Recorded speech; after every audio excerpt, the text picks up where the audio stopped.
Good afternoon, Louisiana, and welcome to another edition of Bayou Bets. This one for Monday, September the 26th. And we don't have funeral music playing, Jim, but this is the day the Saints died. At least that's what you said yesterday.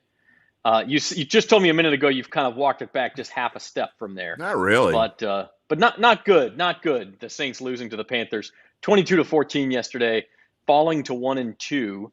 I am going to be the voice of reason here, but I want to get into it pretty quickly. We have Terrin Waack on, who's the new Saints beat writer for the Times-Picayune NOLA.com. She'll be on in about 10 minutes, and she may be a voice of reason as well. But I want you two guys to get into it. Just how bad was yesterday's loss, and then how bad is the news going forward for these Saints? It wasn't so much the loss. It was what we saw in the loss. And there was no heart. There was no creativity. There was no oomph.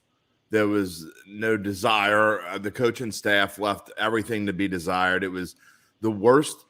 And I told someone yesterday, and I believe this. It was the worst game by a play caller that I've seen in probably about 20 years watching the Saints. There was no imagination whatsoever. When they finally got going and got the tempo going, it was only because they had to. And even then, they waited too long to get that done. I mean, if they would have started moving, trying to get the ball moving towards the end of the first half, beginning of the second half, maybe they would have had a chance. But, even when they started moving the ball and then the defense stunk after they finally started moving the ball. So the Saints were, I guess the thing that is the most upsetting about it, I said this on Datitude this morning, it was quite the 45-minute rant, by the way. If you've got time to listen to some of it, you can listen to 10 minutes of it and get the gist. But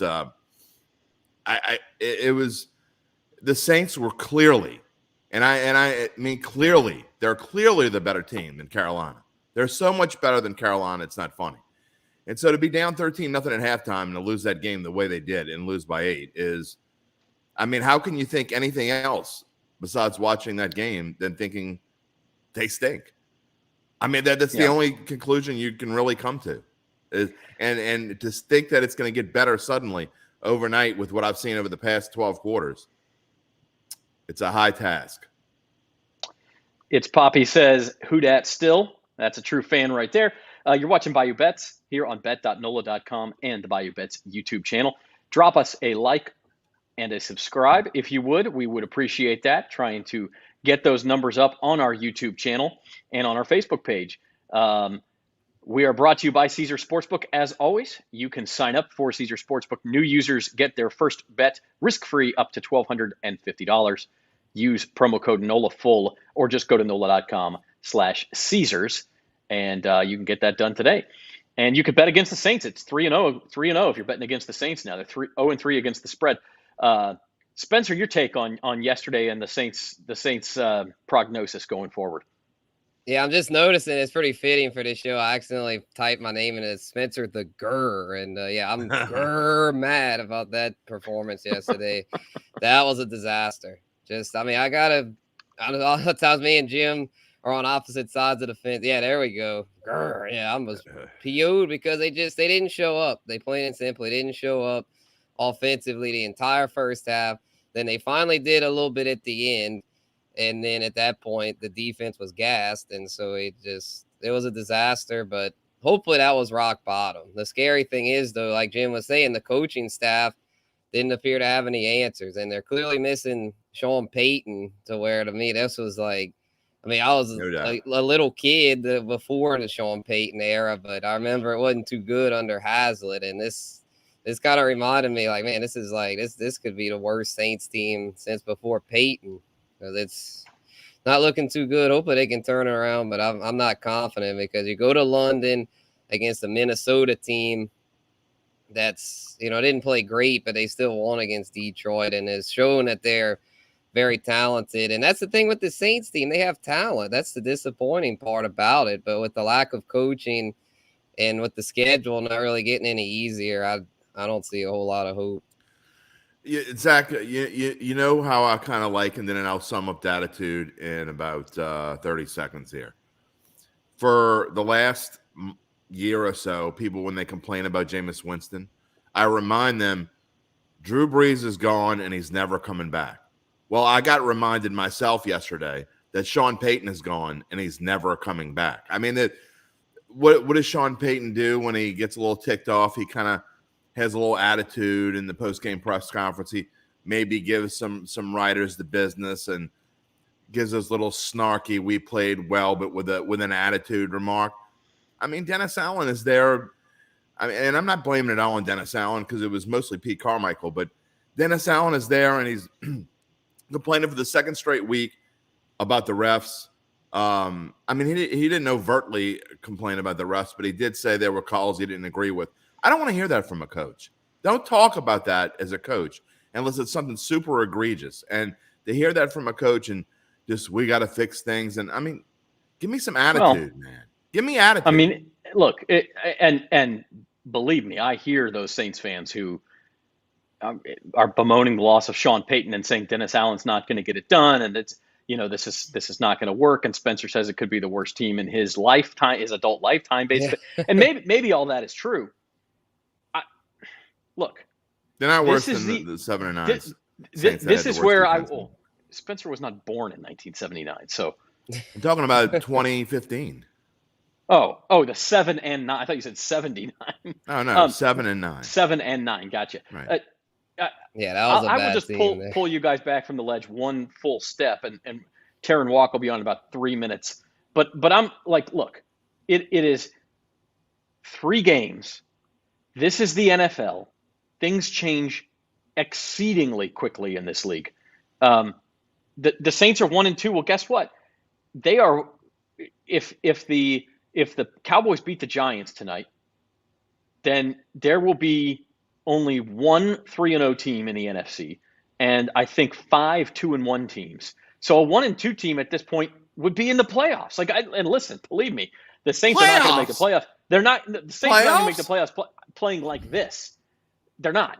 But there's nothing that says they're going to keep playing like this. I mean, look. Yes, yesterday was awful. If Alvin Kamara doesn't cough the ball up in such a way that Carolina can streak 42 yards the other way for a touchdown, that game is completely different. But he did. He did. And the game's over, and it counts as a loss. But is he going to do that next week? Is Mark Ingram going to fumble in the red zone the week after? You know what I'm saying? There have been mistakes that are fixable and are not necessarily things that are signs of. Now, I think the thing that concerns you is the penalties at inopportune times. Is that a sign of coaching?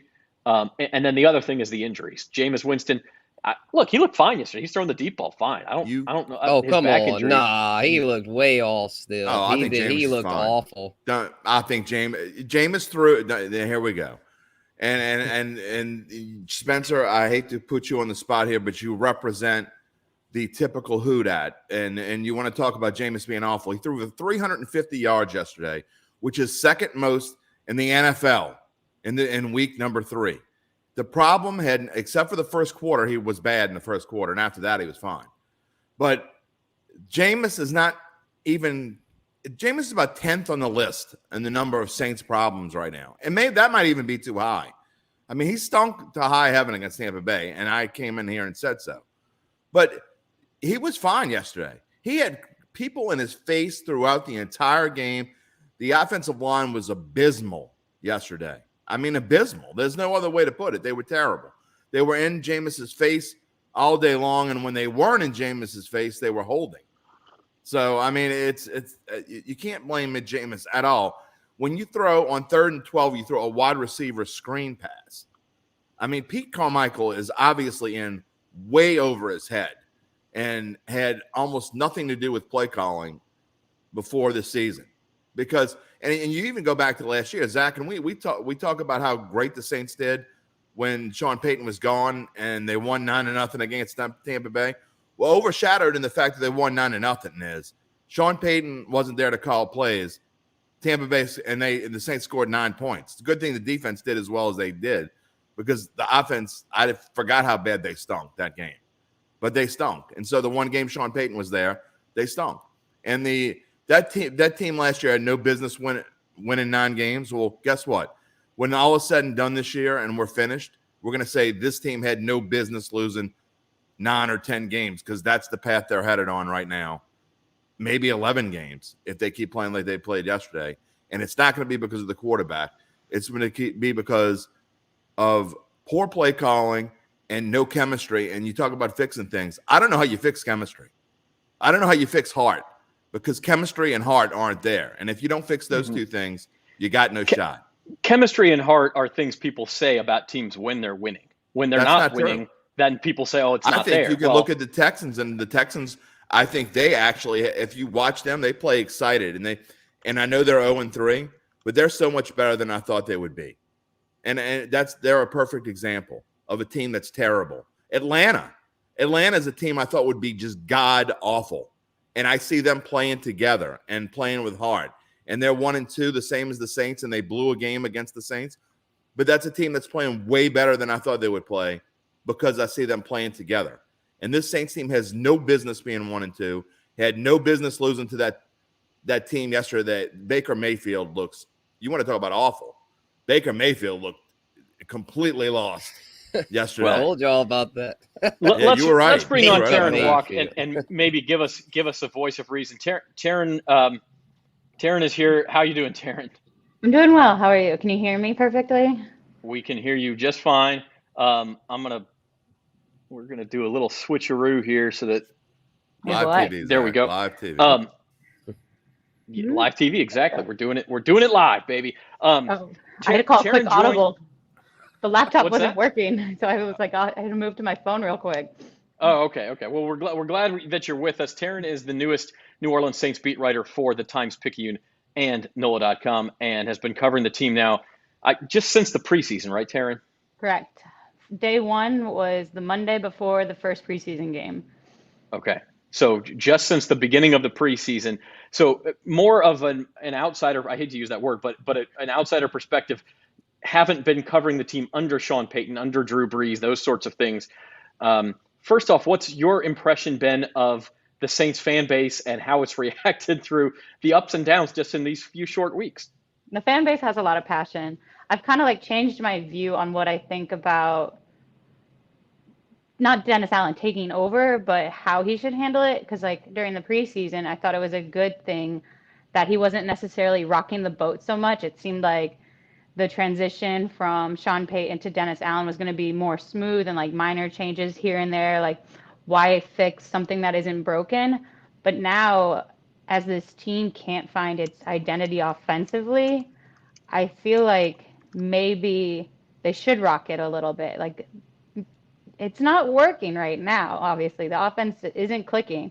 I said it on the Saints podcast earlier today. There's a bunch of players. There's not a team yet.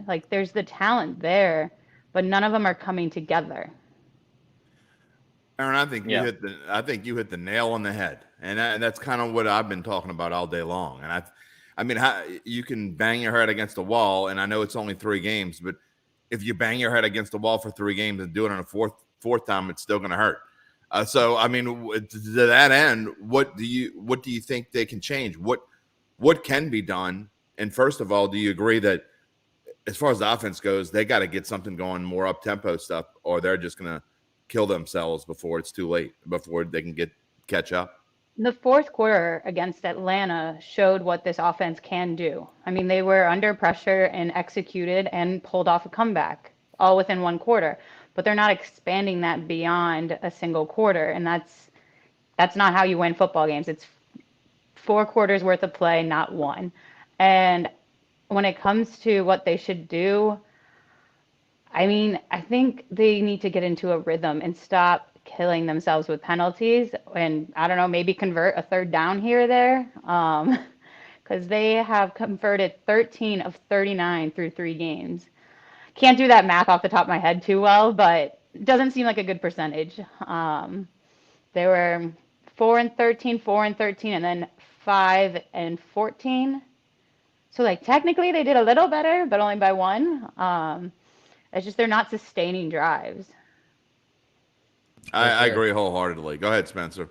All right, yeah, Terrin, I had a question for you about Jameis, because I know he's had kind of a rough start. 5 picks the last 2 weeks. It's just from covering him and seeing him up close. Do you think he's healthy, or do you think he's still battling that back injury? And will that be something that lingers all year? What's interesting for the writers is he'll talk about his back on the broadcast, but then when we'll ask him about it off camera, it's like, what back injury? And every time you ask about his back, it's like, I'm just focused on execution, which they do need to do that too. It's just interesting to see the difference there. But also, if you're wearing like extra padding to protect your back, obviously there's something wrong. And he's not as mobile as he could be back there, and teams are recognizing that. And that's why you saw the Panthers blitz like no other and get, what was it? I mean, he was sacked once, so that's better than the 6 the other game, but still, it's being recognized. And the more he gets hit, I'm sure the harder it is to heal. I'm not a doctor, but big body slamming into another big body doesn't seem like a good move for your back. No, and I mean, I think going forward, and I mean, my thought was he looked okay throwing the ball yesterday when he was given the time and the opportunity to do so. But the other concern from yesterday, both Michael Thomas and Jarvis Landry leave the game injured. There was a report this morning said doesn't appear to be serious. What have you heard, or what is your impression of their status for next Sunday in London? I did see that report.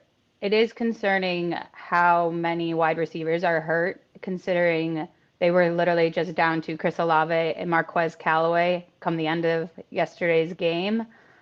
Chris Olave is stepping up like no other as a rookie. He's been targeted the most out of all of them, and it finally connected on that deep ball with Jameis. I mean, granted, he did connect against the Buccaneers once, but ended up fumbling. This one didn't turn into a fumble, so you can count it as a win for them. And to see them connect will be a good thing. But the talk all preseason is Mike Thomas is back. Mike Thomas is back. And it's like, now they're taking that hit there, whether or not this injury is going to impact him, especially adding in Jarvis Landry. So it's wild that Marquez Callaway was their main receiver last year, and now he's like their 6th string filling in now. It just shows they added the talent, and that goes back to the players versus team idea. Like, the tools are there. They're just not all on the same page yet. I mean, what are your thoughts on the O line, Terrin? Do you think that's? I know they've had some rough deals. Do you think that's been a problem, a major concern? Because it seems to me they haven't been blocking too well like they normally would. Yeah, the run game isn't picking up the way it should be. I mean, Alvin Kamara had 61 yards yesterday, didn't play against the Buccaneers, but still, and then what was it? I just tweeted it. 30 something against Atlanta. They got to pick that up, especially if they're not getting the passes they want. Because Jameis did, there were some passes that he threw up yesterday. I was like, that's going to get intercepted. There's no way. But somehow Traquan Smith caught it. Somehow Marquez Callaway snagged it with one hand in the end zone. Like, he's kind of lucky his receivers had his back there. The full Jameis Winston experience.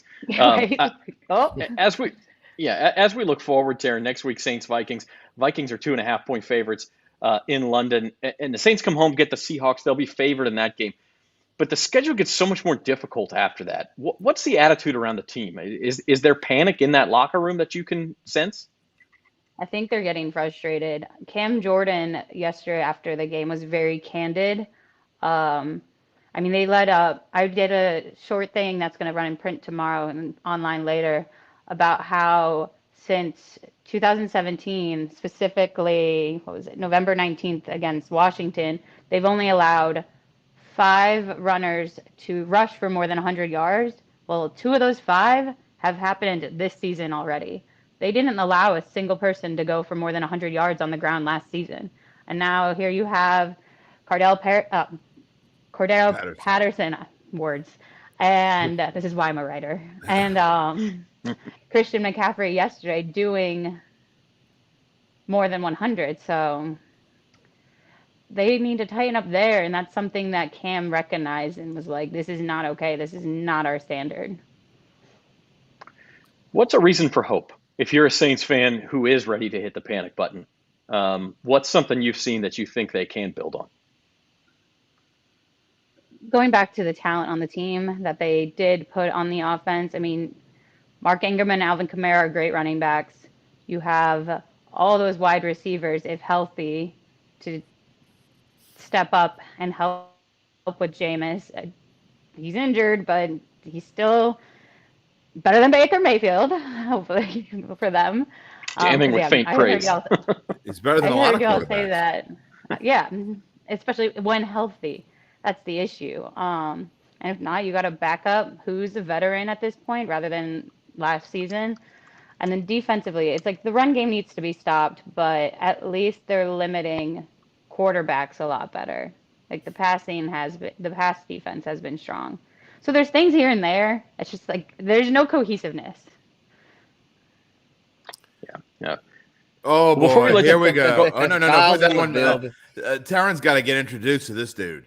I mean, this is the guy that said we were going 15-2 before the season, and he's the exact perfect example of a Saints fan.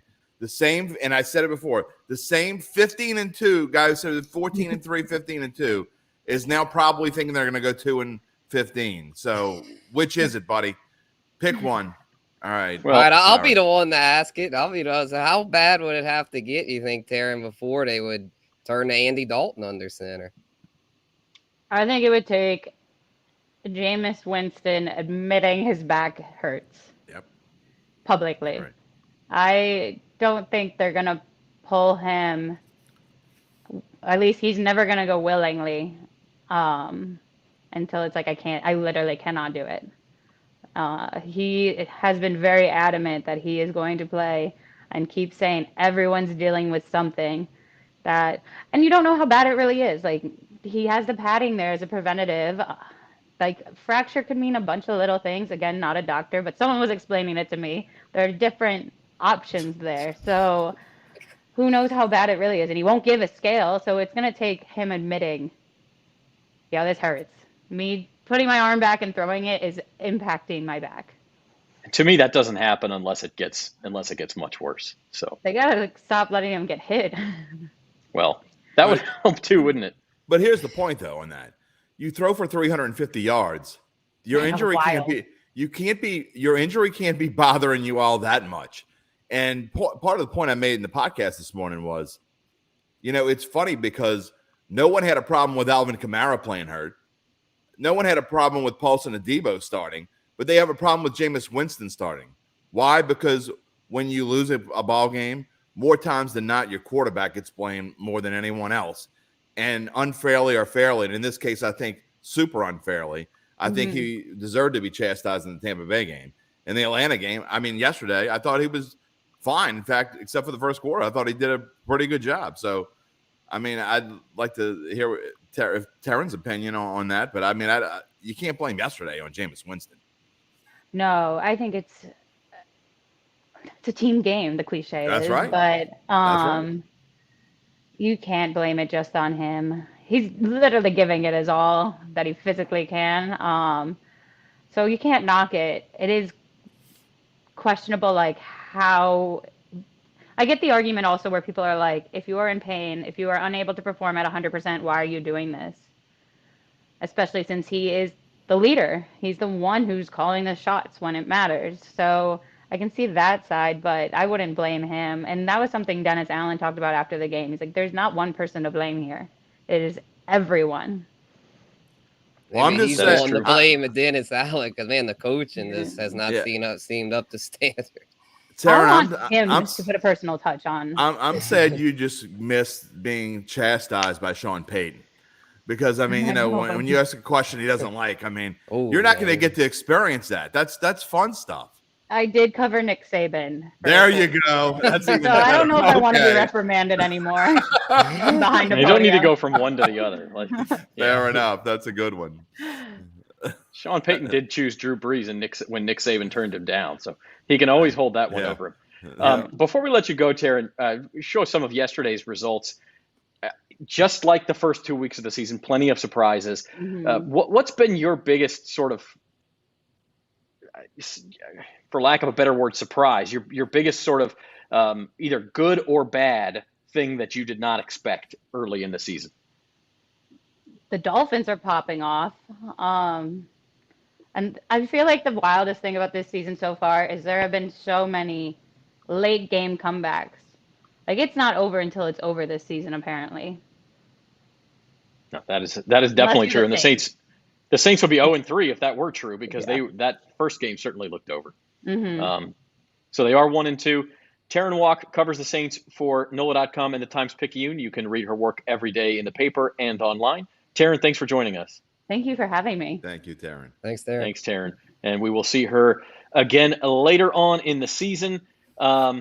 Guys, I got to go back through the comments just a little bit. Please, Johnny please says the do. Jaguars. That I think Please that's do. the Jaguars. I think are gonna win the Jaguars, AFC South, by the baby. way. Let's go. Yeah, they may win the Trevor AFC South. Lawrence. You Trevor want Lawrence to for bet on that? MVP. I'll give you 3-1 Let's odds. go back. Let's go back, because this is a brilliant comment. How many blocks can Dalton make? I'm not going to get through this with a straight face. How many yards can Dalton run for? How many RBs can Dalton stop? The whole team is stuck in the mud because they listen to Jim. I'm sure that's where they're. In fact, they couldn't leave. I heard a rumor this morning that they could not leave for London until they all downloaded the Datitude podcast. They So have I a think 3-hour delay. That's when that's it exactly- rains, it pours. well, man. that's They why. have a 3-hour delay. That's why they couldn't get. I was a little late with Datitude. The kid missed the bus. I came home. Everything was like pushed back a little bit. And so I'm sorry I delayed the Saints plane and they couldn't download the Datitude podcast. And so there you go. I apologize, Kyle. I'm the reason why they're 1-2. And it's All your fault, Jim. It is my fault. I'd rather, you know what? I have almost as much to blame as Jameis does that they're 1-2. So, I do almost. Listen, put in Andy Dalton and put in the Guru on Datitude. That'll change everything. I do want to go. We pick Datitude for a week. We pick on Kyle a lot, but Hey. I do think Kyle brought up a good point here too, where he says, how many fumbles did we lose last season? How many this season? And this is one thing I look at this as a reason for hope. The Saints have already lost 4 fumbles in 3 games. All of last season, they lost 5 fumbles the entire season. That stuff usually keeps going, so I don't know why they call that hope. But it's random. Could it keep going? Random. Sure, it could. It's not It is random. Turnovers are not random. It's the same players as last year. Exactly. Sometimes with the same players. I don't believe that at all. And sometimes in fact, you fumble the ball and it bounces back to you. Sometimes it doesn't. You can't control that. You can't control that. I have these guys that, and I think I brought them up before, but they're fantastic prognosticators. Okay, let's put it that way. They're sharps in the sharpest sense of the word. They're brilliant. Okay. But the one thing that they bring up constantly, at least this one guy in particular, and I don't want to bring their names up because I'm not giving them a plug right here. But the one thing this one guy brings up every week is when he's trying to figure out who should have won last week or whatever, and trying to figure out what real scores were last week, he talks about turnovers and how that made a difference and the score should have been. That's BS. Turnovers are part of a game. Unless you're going to take if a turnover doesn't count and you say, okay, you fumbled the ball, it doesn't count. They're not random. The players they fumble at a certain rate. They are intercepted at a certain rate. They're going to do what they do in history at a certain rate. And just because this team, it's not the same team. They had 59 guys on that were injured last year. There were guys coming in and out of here like a damn, like a train station. So it's not the same guys. If they're fumbling and throwing interceptions now, they're probably going to be fumbling and throwing interceptions later. So it's not random. And that's one thing I will say about Jameis, that he is going to throw picks, but I'm actually okay with that because I like to see the way he played the last 3 quarters and just kind of letting it loose, as opposed to the one that's I hated that. Well, you know what? It's better than about 18, 19 other quarterbacks. Uncle Big Nick's on here right now, and I know he wouldn't rather have Jameis. He wouldn't rather have either one. But did anybody watch Jimmy G and Russell Wilson last night? You want to talk? You think Jameis Winston would? Those 2 guys were awful. Dennis. Russell Wilson couldn't do a damn thing, and he hasn't for 3 games now. New system. He'll be fine. But he's going to come back. Why? Because he's Russell. Oh well, yeah. I mean, Russell Wilson. It's a future It's Hall 3 of games. Famer. He's looked terrible. He'll be fine. That's just I his don't new think he will. system. Damn, you think he's washed? I think he's done. I really do. They just paid him a I'll put it this 5-year way to mega you. contract. He wasn't that great last year either. Denver would I think hate that you. contract was a mistake. He wasn't that great last year. I don't know that Russell Wilson is washed right now, but in 5 years, I think he will be. Well, I mean, he's going to be, what, 38, Yeah, 39 years that old. contract is not going to look good in 3 years. I'll tell you that right now. But it may not look good in 3 months. I don't know. Saints last year lost 5 fumbles. They fumbled 14 times. And I know what you're saying, Jim. Great. Some players are more prone to fumbling than other players. But you can't after you fumble, you're not prone to getting the ball back more. That's just total luck. That's just the bounce of the ball. I mean, But those are some players putting different spin on it to where it bounces back? No. It's just what I'm luck. saying is, as a team, turnovers are contagious. They don't fix themselves. So if you're turning it over now, I'm not saying they're going to have 3-4 turnovers every game. That's not what I'm saying. But you have to factor those in. You have to figure that they're going to turn the ball over twice a game. You have to go on forward. That's not going to fix itself. And that's also partly coaching. And I'll go back to it again and again. I mean, I'm not blaming it. I blame it more on Carmichael than I do on Dennis Allen. But man, I have not seen Pete Carmichael looks like he's completely lost. I mean, I'm calling the plays out before they even run them, and and I'm just a dumb play-by-play guy and sports writer. I mean, if I'm calling plays out, then they certainly know what the plays are. There's no imagination whatsoever. They're kind of like just going through the motions in the first half of 3 games now.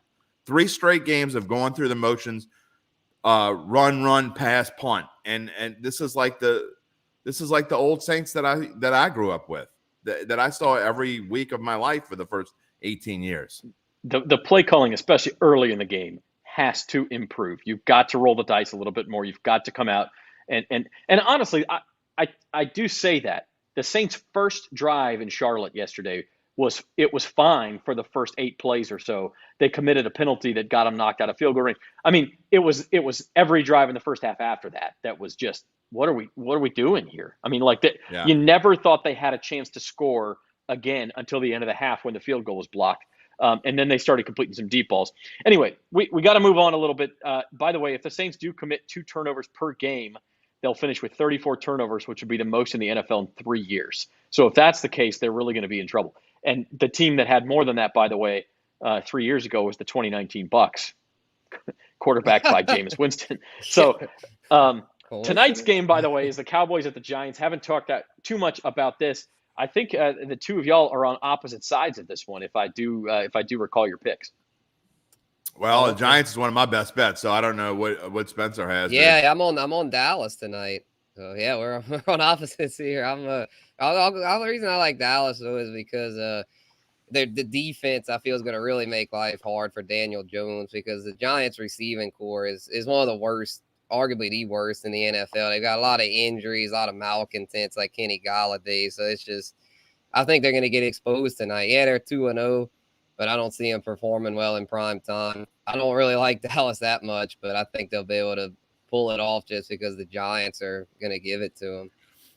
I think, Zach, if you want to watch the Dallas Giants game, you can just go find the rerun of San Francisco and Denver, because it's going to be a lot like that. Smash the under. 11 to 10. That was the top play for best bets. I don't think that. I don't necessarily think that the Giants and Daniel Jones are this great juggernaut, but I think Dallas is in a great.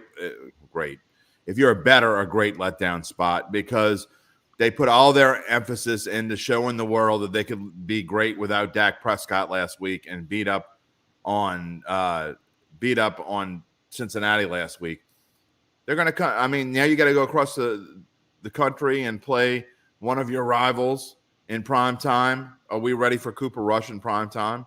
I mean, you want to talk about turnovers. I think Dallas could have 2 or 3 or 4 of those tonight, because the Giants defense is pretty good too. And I still say the Giants are, if they're not the best team in the NFC East, they're going to be fighting with Philadelphia for that title. I mean, you talk about turnovers. I've said it in the summer. You've been consistent. I'll give you that, Jim. And I like the Giants in the preseason too. Now the Eagles look very good, but Daniel Jones has always had a problem with turnovers as well, and he is getting the Kirk Cousins reputation of every time he's in prime time he falls flat. So he played pretty good against Tampa Bay last year. He's still early in his career. Now, the Giants almost won that game.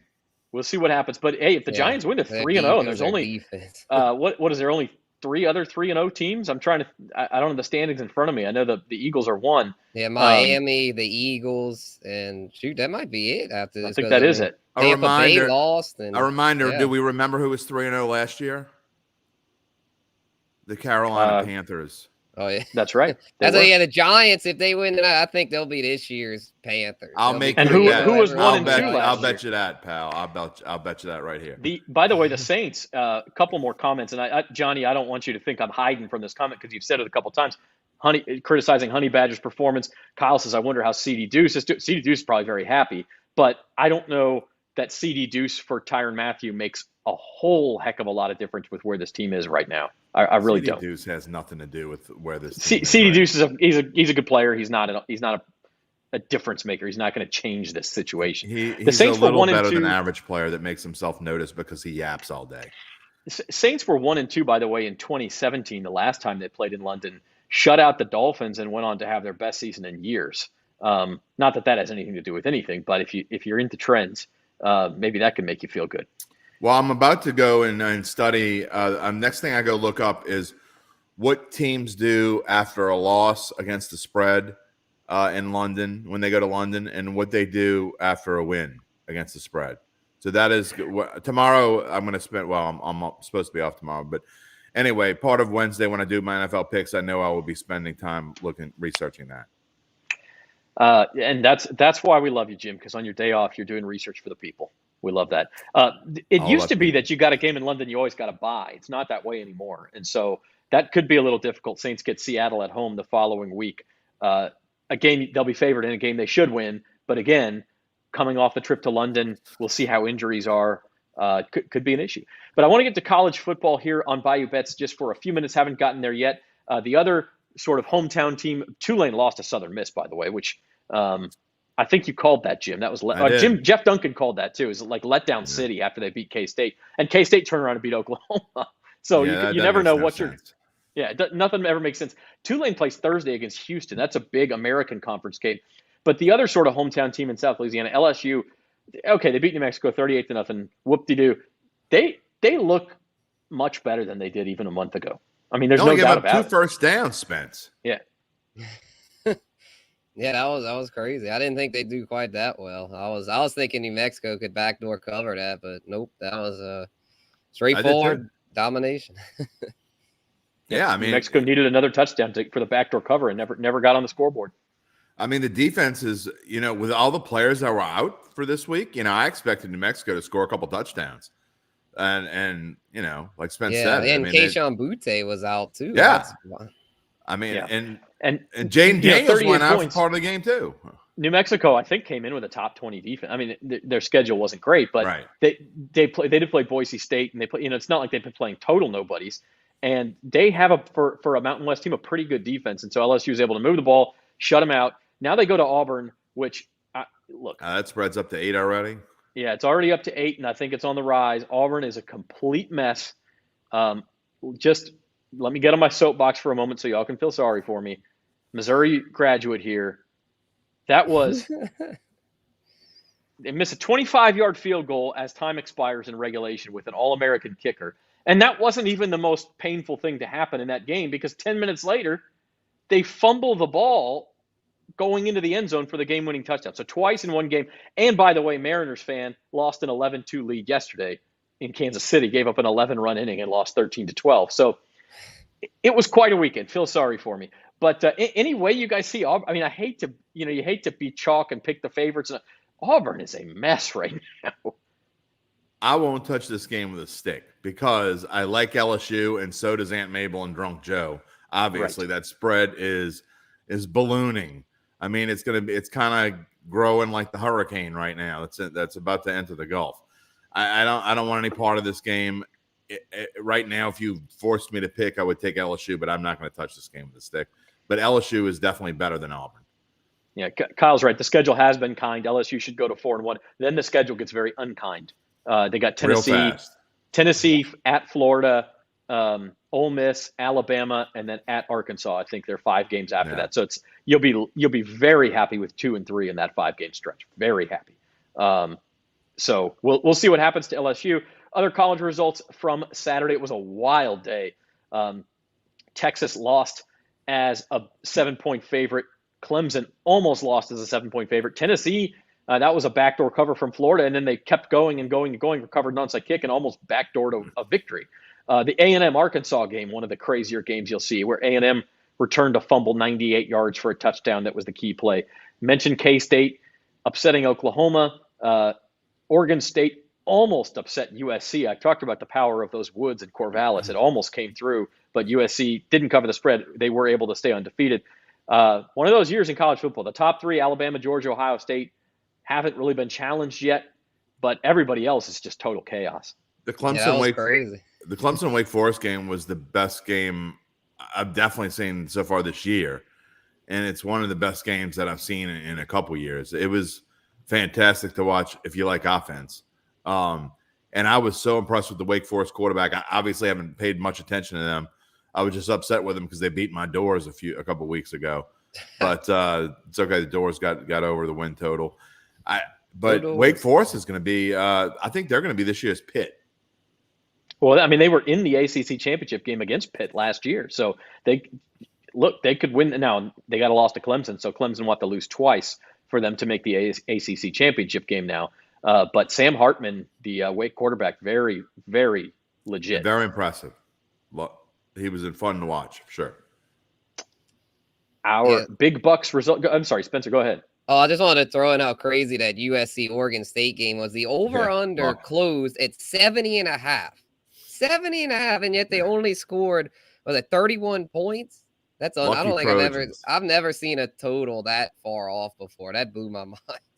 I think if you bet the over, you might not even believe the game happened because like 10% of the population has the Pac-12 network. I've seen games go over by 40 points before, but I don't know that I've ever seen a game go under by 40 points.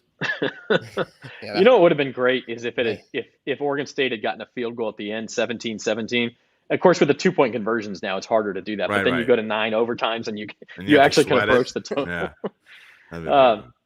Our big bucks results: Jim 3-1 for the week, but unfortunately lost his pick of the week. He's got a pick on the Giants, on the Giants tonight pending. He is plus 17 for the week. Spencer 2-3. I'm 3-2. Stabilized after that terrible first week. So that's where we're at with big bucks. More coming this Thursday on Bayou Bets, and a look ahead to what we'll be talking about on Thursday's edition of Bayou Bets live on these same channels at 4 p.m. I'll be in London, so it'll be 10 p.m. for me. I'm going to try to join you guys. College football Saturday, Kentucky Ole Miss, man. You got to get up for that game. 11 a.m. kick, but that might be the best game in the SEC I don't so get far that this year. spread at all. That spread You makes think it it should be bigger? Either. That makes no sense. It should be closer to even. I like Ole Miss. I agree. That spread doesn't make sense to me. I don't bet a lot of college football, but I'll be betting that one. I think Kentucky is better than Ole Miss, period. And, I mean, I get Ole Miss is at home, so give them a couple points, but they shouldn't be more than 2 or 3 point favorites. All right. And there goes Michigan, Uncle Big Nick. Michigan at Iowa. Uncle Big Nick likes Kentucky too. Michigan at Iowa, like 10.5 points is not that big of a spread, but against Iowa, you're going to have to get like 4. Yeah, I kind of like Iowa. I think they could cover that because of that defense. Yeah, everything. I mean, they may not win the game, but everything's like 17-13 or something. I mean, those are going to be 2 very good defenses. Oklahoma State at Baylor, a great game in the Big 12. Alabama, really its first test of the year. Well, no, that's not true. They played at Texas, but they are at Arkansas, 16.5 point favorites. How about Florida State, guys? Florida State, the team that was an underdog to LSU in the opener, found a way to win that game. They're going for 5-0 if they can beat Wake Forest. I think Deacon Demons are going to make that a dogfight. I mean, 7 seems like a lot there. And Florida State was one of those Jekyll and Hyde teams last year. Are they the same? I think we're going to find out a lot about them this week. If they're for real, then they will play well and they will cover. But I'm not 100% sure they're for real yet. And the last game there, another test for Clemson, 6.5 point favorites, this time at home against another what top happened 20 against team. them last year. Yeah, against NC State. That'll be a great game as well. That's the primetime ABC game. And in the NFL, again, week 3 ends tonight with Giants Cowboys. Week 4 starts Thursday, a good one in Cincinnati. The Bengals actually favored to give the Dolphins their first loss. Is that the right spread?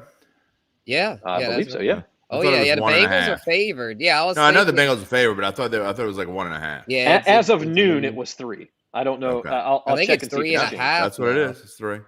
I think all the sharps are going to be on the Bengals for this because the Dolphins coming off a So big will Jim win. Derry. But yeah, big win against Buffalo. I see this a huge letdown for Miami. I'll take the Bengals, even though I was thinking this would be closer to even, but I'll still take the Bengals. Yeah, Spence, it is 3.5 now, Spencer. You've been on the Bengals for will be the 4th week in a row you're on the Bengals, though. Yeah, Bengals and the Jags, baby. You love you some Bengals and the Jags. Hey, that was my top play for big bucks. So I mean, I didn't have a great week, but at least the Bengals and Jags came through for me. Yeah. How about the Jaguars continuing to not really get a ton of respect? Because they don't deserve it. This is a good team. I mean, I think they're going to win the AFC Not South. a good team. It's not a good division. Yeah, it's a solid team. I mean, it's not like a team that's they ready won't to have a win the winning Super record. Bowl. But look at the Bengals last year. Everyone was making fun of the Bengals, and they went all the way. I mean, odds of that happening 2 years in a row is not too good. But I definitely think the Jags make the playoffs, and Trevor Lawrence he's got success. I mean, he got it done in Clemson as a true freshman. This dude is no joke. Just because he had a bad rookie year, everyone wants to bury him. No, he's showing now that he's the real deal, and that he's a dark horse MVP candidate. Did HR give out some kind of mood enhancers that I wasn't included on? I mean, I don't know what you guys are taking that you're all over the Jags, but they're not a good football team. I think they're going to win. Even their defense has been Trevor good Lawrence so is far. terrible. Okay, who's going to win the AFC South? Trevor Lawrence is awful. Who's going to win the AFC South? I can't. It's either going to be the Titans or the Colts. It's one of the two. And I think nice hedge. Okay, I still think it's going to be the Titans, but I still think that it's Titans, Colts, whichever one wins the division, the other one's going to finish second, and the Jags are going to finish third, and they're going to fight it out with the Texans. They'll lose one of their 2 games to the Texans. Titans found a way to hold off the Raiders yesterday, but the Raiders aren't very good either. Yeah, the Titans are not good. The Titans are terrible. I mean, they're a good coach, but they have no talent. Derrick Henry, you can't lean on Derrick Henry. I tell you what, I'll make you a bet right here. I'll make both of you guys a bet right here that the Titans beat the Jags twice. I'll take that bet. Okay. I'll take that bet. There's no way. If I get 2 chances, but there's no way they beat them twice. We'll figure that out. I like free money, free sandwiches, free candy, free drinks. I think you like giving away sandwiches. I ain't losing to you guys. You guys, I think you guys get locked on stuff and you don't move off. I've been consistent with that. You've been locked on the Titans. Exactly. You've been consistently on the Jags. I get that. All right. Kyle says he's with Jim. He thinks the Jags Kyle. Well, guess what, Kyle? He said they're going to win no games. They've won 2 already, buddy. I didn't and say it's only 3 games. Kyle said that was Kyle's talking to Kyle. Yeah, the Jags wouldn't win 2. He was saying how terrible the Jags and Trevor Lawrence were, but they're Trevor Lawrence is not good. Couple of road favorites: the Bills -3.5 at Baltimore, and then a Super Bowl. What was that? 55 rematch. Super Bowl 55. That's right. Chiefs -3 at the. That was like the last pre-pandemic thing in the world. Yeah, was that Super Bowl? So Chiefs are 3-point favorites in Tampa Bay. By the way, I mean, I know the Saints would have to pull an upset to win in London. There's a pretty good chance that they're tied for first place at the end of next week. It's certainly not out of the realm of possibility, despite all the weeping. Pretty good chance. They have to win to be tied for first place. Okay, not better than 50-50, but better than 25-75. If you say so. I mean, it depends on it. It's certainly a non-zero chance. Jerry says he's not giving up on the Saints. There we Good go. for you, Jerry. Love the energy, Jerry. Love the energy. Yeah, neither am I. Keep us positive because me and Jim is, yeah. Put it this way. I am certainly giving up on my Super Bowl and NFC tickets, whatever. I'm like literally, I'm not joking. I would rip those up if I had them. I still have many prayer left. I mean, 7 to win 8 games in the grand scheme of things is not that much. To go 8 and 9, the NFC is not that good, so right. I mean, so 8 and 9, I wouldn't rip that up per se, but I would sell them real cheap. So, all right. Well, we shall see how things look. We'll talk to you guys Thursday. Spencer and I will be on at 2:00 tomorrow for the fantasy roundup. If you are a fantasy football player, I encourage you to come on. Trevor Lawrence, quarterback of the week. Oh, he Come was on nice. now. Crazy For fantasy that. week. All kind of wild stuff. Khalil Herbert, Mac Hollins, names you Yeah. wouldn't It have was expected. it was not a good week to have a team that looked like it was stacked before the year. That like True. it just True. it was not one of those weeks where the guys you expected to go off went off. I have a team that went completely off in week 1 and was terrible yesterday. DeAndre Swift hurt. Yeah. Out Patrick multiple Mahomes didn't weeks, do a most whole lot. likely. Michael Pittman and Justin Jefferson both didn't do anything. The team looked like it was stacked, didn't do anything. Yeah, I played against Russ, and my 2 leagues. I played against Russ in one league, and I played against Matt Stafford in the other. Lucky. Needless to say, I won. I won. So we will be on the air at 2:00 tomorrow with a fantasy roundup, and then on Thursday, Bayou Bets, 4:00 Central Time, 10:00 British Standard Time. I will be at the In-Laws in London, or I might be at the New Orleans Saints media event at Kensington Pub.